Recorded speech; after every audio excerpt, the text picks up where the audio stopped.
बिस्मिल्लाहिर्रहमानिर्रहीम। अस्सलाम वालेकुम। किसी को कोई शक नहीं रहना चाहिए कि रशिया और यूक्रेन के दरमियान जंग तीसरी जंग अजीम में बदलने के लिए पूरी तरह तैयार है।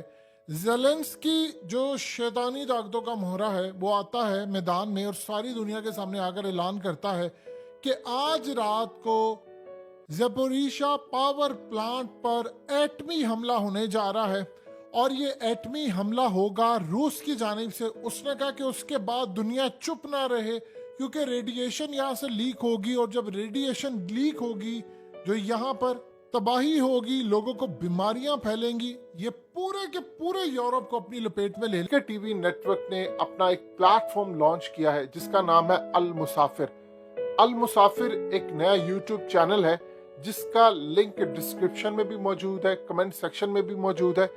आपने इस चैनल को हर सूरत सब्सक्राइब करना है और आपने हर ग्रुप के अंदर ट्विटर पर, फेसबुक पर, इंस्टाग्राम, स्नैपचैट, जहां तक हो सकता है आपने ये लिंक शेयर करना है। आप लोगों से रिक्वेस्ट है कि आप चैनल को सब्सक्राइब करेगा। इसकी रेडिएशन इतनी खतरनाक होंगी कि इंसानियत के लिए बर्बादी पैदा कर देंगी और इस सूरत हाल के अंदर उन्होंने कहा है कि यहाँ पर हमने तमाम वहाँ के जो सिटीजन है उस सिटी के, उनको कहा गया है जो करीब करीब या दूर दूर भी रहते हैं, सबसे खाली करवा लिया गया है कि यहाँ पर एक एटमी जंग होने वाली है। और उन्होंने यूरोप को कहा है कि रिस्पॉन्स करने के लिए तैयार है क्योंकि इसके बाद ये हमला यूरोप तक जाएगा और हम एटमी जंग के दहाने पर खड़े होंगे। रूस उसका क्या जवाब दे रहा है? रूस ने कहा कि ये यूक्रेन का पावर प्लांट है जो कि हमारे कब्जे में है, लेकिन इसकी जो छतों पर और दीगर जगहों पर इस वक्त जो डिवाइसेस लगी हुई हैं इसकी मदद से यूक्रेन एक जाली हमला करके वो न्यूक्लियर जंग छेड़ देगा और इसके बाद रशिया पर ब्लेम लगाएगा, जबकि हम इसके पीछे नहीं है। और आज रात को या कल या जब भी इस पर हमला होने वाला है उसके बाद एक न्यूक्लियर जंग के खदशात सर पर मंडला रहे हैं और हम इस न्यूक्लियर जंग को स्टार्ट नहीं करना चाह रहे, लेकिन इस जंग के अंदर जेलेंस्की और यूक्रेन एक जाली हमला करवा कर न्यूक्लियर का ये जंग छेड़ने जा रहे हैं। आप इमेजिन कर लें जरा कि दुनिया की तबाही का लेवल चेक करें कि एटमी हमला वो कह रहे कि रशिया करवा रहा है, वो कह रहे यूक्रेन करवा रहा है। एक बात बताइए, पुतिन ने इस यानी जो जगह है, ये एरिया है, ये पावर प्लांट, ये इस वक्त पुतिन की फोर्सेस के अंडर है, तो वो बेवकूफ है कि वहां पर एटमी हमला करवाएगा जहां पर यूक्रेन के लोग काम कर रहे हैं, इंजीनियर्स हैं और यहाँ पर सारे हैं। वो क्यों चाहेगा ये सब कुछ हो? उनकी फोर्सेस ने तो इसको टेक ओवर कर लिया है। अगर वो उसको उड़ा देंगे तो वो उनके हाथ से चला जाएगा, उसका अल्टीमेटली नुकसान होगा रूस को। रेडिएशन फैल जाएंगी, एक जगह से दूसरी जगह शुआएं जाएंगी और ये इतनी खतरनाक होगी कि वहां पर आप ये देखिए जलजिला बर्पा हो सकता है। जापान के अंदर जब हुआ था, जब वहां पर ये मामला हुआ था कि उनका पावर प्लांट पूरी तरह तबाह हुआ था, याद कीजिए सुनामी जब आया था, तो उसके बाद क्या हुआ था? रेडिएशन निकली थी और उसके बाद लोग मरना शुरू हो गए थे। जलजिला आया था, बिल्डिंग्स कोलैप्स हो गई थी, पूरे का पूरा बेड़ा गर्क हो गया था जापान का सुनामी। और आप अच्छी तरह जानते हैं कि वो क्या हुआ था, यानी इतनी तबाही हुई थी कि गाड़ियां, सब कुछ बेड़ा गर्क उनका हो गया। अब इस सूरत हाल के अंदर रेडिएशन जब निकलेंगी वो इतनी खतरनाक होगी कि लोगों की जिंदगियां ले लेंगी। किसी को हार्ट अटैक हो जाएगा, कोई मर जाएगा, कोई जलजला लेकर आएगा, कोई तबाही, कोई सुनामी। इस सारी सूरत हाल के अंदर दुनिया के दो ममालिक एक दूसरे पर इल्जाम लगा रहे हैं। इसमें डेफिनेटली बात है, जेलेंस्की जो है वो तो सीएए के साथ खेल रहा है। जेलेंस्की ने वादा किया था कि आप बेफिक्र हैं और रशिया को तो हम छोड़ेंगे नहीं, ये हो जाएगा, वो हो जाएगा। अमेरिका ने भी वादा किया था हम तुम्हारी बैक पर खड़े होंगे। आज वो वादे कहां पर गए हैं? अब जो सूरत हाल पैदा हुई है वो असल में दो ममालिक एटमी जंग के दहाने खड़े हो गए हैं। वो कह रहे हैं कि जी न्यूक्लियर वारहेड लगेगा और इस पर हमला होगा, जबकि वो कह रहे हैं कि डिवाइसेस लगाई है, यानी हमला तो लाजमी होना है। वो कह रहा है आज होगा, वो कह रहे हैं कल होगा, हमला होना है। लेकिन ये नहीं पता कि करेगा कौन। ज्यादा चांसेस है कि अमेरिका ने हालिया जो वैगनर ग्रुप की नाकाम बगावत हुई है उसके बाद से तो उनको समझ नहीं आ रही। वो तो बड़े खुश थे और इंतजार में बैठे हुए थे कि पुतिन का तख्ता मुलट देंगे, पुतिन की जगह किसी और को इंस्टॉल करेंगे। वो नाकाम हो गया और जेलेंस्की कह रहा था 48 घंटे है मेरे पास और इन 48 घंटों में हमें पता चल जाएगा कि मामला क्या है। तो इस सारी सूरत हाल के अंदर दो, आप देखिए इसके बाद क्या होगा। अगर ये हमला होता है तो ये कह देंगे कि न्यूक्लियर हमला हुआ था, न्यूक्लियर वारहेड लगा, जो जेलेंस्की ने आकर कहा है। वो एक बदतरीन गंदा तरीन शैतानी ताकतों का मोहरा कहता है कि न्यूक्लियर इसके बाद आप ये समझ लें जंग नहीं होगी, न्यूक्लियर हमले होंगे। और न्यूक्लियर हमले जब होंगे तो जाहिर सी बात है, तो हकीकत टीवी का ये चैनल सब्सक्राइब करके पूरे पाकिस्तान में जहां पर हो सकता है आपने लिंक शेयर करने हैं और कमेंट सेक्शन में अपनी राय जरूर देनी है। और अल मुसाफिर चैनल पर जाकर वीडियो देखें, बताएं कि आपको ये वीडियो कैसी लगी है। शुक्रिया।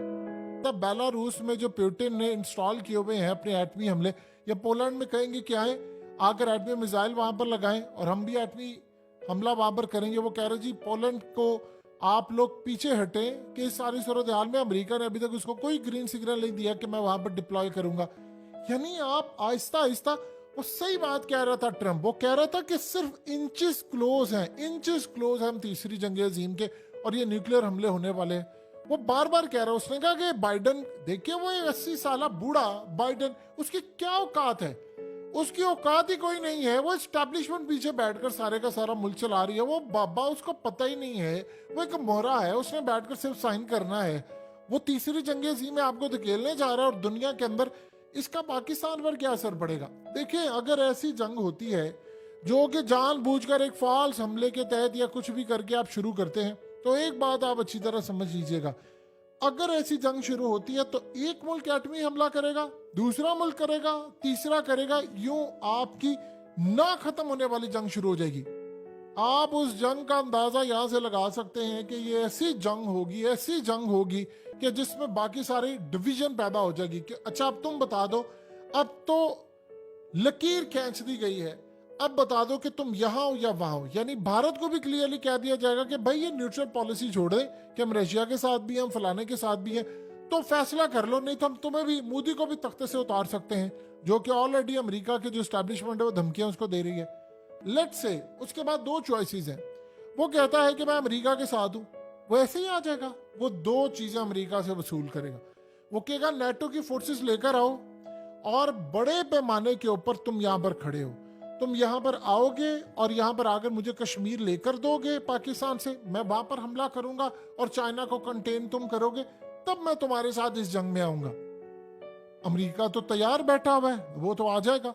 तो आप ये देखें कि पूरी दुनिया को आप पावर प्लांट के हमले के पेश नजर न्यूक्लियर जंग में धकेल रहे हैं।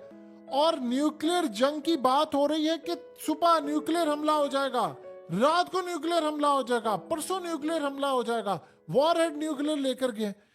आप इमेजिन कर सकते हैं कि हम उस दौर में जी रहे हैं कि जहां पर दो ममालिक की जंग लड़ी है और उसके पीछे अब ऐसी सूरत हाल होगी तो नेटो तो कूद पड़ेगी बीच में, वो तो डायरेक्टली फौजा लेकर उतर पड़ेंगे रशिया पर और रशिया चुप बैठेगा, मिसाइलों की बमबारी बारिश हो जाएगी।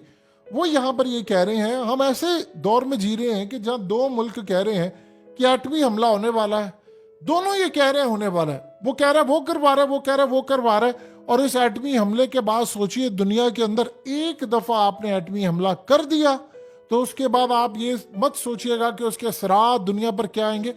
ये एक याद रखिएगा, एटमी हमला हुआ तो तेल की कीमतें आज पाकिस्तान में 262 का अगर तेल मिल रहा है तो फिर एक बात ज़हन में रखिएगा, ये बढ़कर सीधा 500-600 पर चला जाएगा। यानी वो सही मायने में कहा है कि एक गोली चली इस लेवल की तो उसके बाद आपको तेल कंट्रोल में नहीं आएगा, फिर उसके बाद गैस की कीमतें आसमान पर, फिर उसके बाद जो अफरा तफरी होगी पूरी दुनिया के अंदर, उसका हम लोग अंदाजा भी नहीं लगा सकते। आप यहां से अंदाजा कर लेना कि वो इस वक्त ज़ेलेंस्की कह रहा है कि मुझे नेटो में शामिल करो, तुम आ जाओ तुम आ जाओ। वो कहता मैं नेटो में हूं और नेटो आ जाए यहां पर मदद करने के लिए, क्योंकि नेटो की जिम्मेदारी ये है जितने ममालिक उसके साथ है उस पर अगर जंग मुसल्लत होती है तो तमाम फौजें नेटो की आएंगी मदद करने के लिए। यानी मिसाल के तौर पर अमेरिका ने नेटो को, वो तो बाप है सबका, उसने कहा जी नेटो की सारी फौजें हैं और यहाँ पर जितने यूरोपियन ममालिक या दीगर ममालिक हैं वो आकर इस जंग में शमूलियत इख्तियार करें और हम लोग ये जंग जीतने जा रहे हैं। यानी आप इमेजिन कर लें कि अब सारी की सारी आपकी जो लड़ाई होने जा रही है वो इस पैमाने पर, इस लेवल पर लड़ाई होगी। सो अगली सूरत हाल आपके सामने है कि एक लड़ाई है, उसके बाद एक जगह एटमी हमला, फिर दूसरी जगह, फिर तीसरी जगह, और फिर याद रखिएगा दुनिया भर में जो सिम्पसन कार्टून ने पेशन गोई की, वो असल में पेशन गोई थोड़ी थी, वो तो मैट ग्रोनिंग की पूरी तरह याद रखिएगा। वो जिनका मोहरा है वो तो आकर सिर्फ बताता है, वो क्रिएटर है, वो तो एनिमेटर है, उसने तो दुनिया को सिर्फ वही प्लान देना है जो शैतानी ताकतों या इंटरनेशनल एस्टैब्लिशमेंट का प्लान होता है। और वो उस प्लान के अंदर आकर ये बताता है कि भारत हमला कर देगा, पाकिस्तान पर एटमी हमला। तो वो तो तैयार बैठे हैं, उनकी बुक्स में लिखा हुआ है कि भारत से हमने हमला करवाना है पाकिस्तान पर। और मोदी ऑलरेडी कह चुका है कि कश्मीर लेने के लिए तो हम आ रहे हैं, और 2024 के इलेक्शन से पहले उसने अपना ये टास्क पूरा करना है। सो जो हालात हमें दिखाई दे रहे हैं, हालात हमें बता रहे हैं, उसमें अलर्ट है।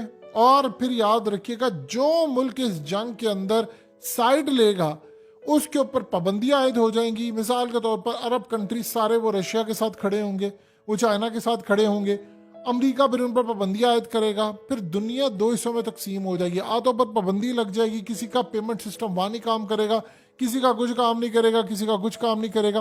तो दुनिया के अंदर हम जो तबाही और बर्बादी देखने जा रहे हैं, ये बड़े ही खतरनाक लेवल और खतरनाक मराहिल हैं जो दुनिया को तबाह करने जा रहे हैं।